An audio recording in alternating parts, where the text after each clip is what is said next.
I don't think we've mentioned the name Shawn Bolz yet. In your book, you give an example of when he channeled a dead person from the platform during a conference. Tell us about that.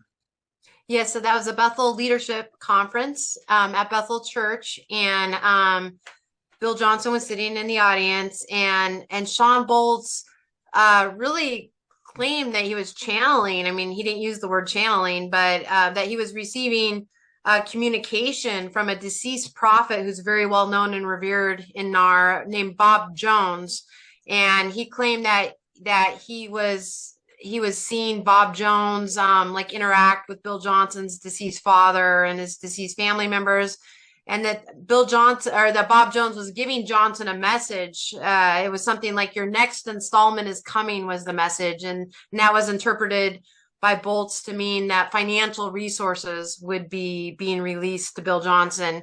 And that's not the only example of, really, looks a lot like necromancy. It's communication with the dead. And that's not the only example of necromancy being promoted by leaders in arts. Actually, it's becoming more popular teaching, and we share other examples of that in the book as well. But Shawn Bolz has said that believers should expect to receive more such communications with deceased loved ones in the days ahead. So he's actually teaching people to look for, to expect, to engage in necromancy.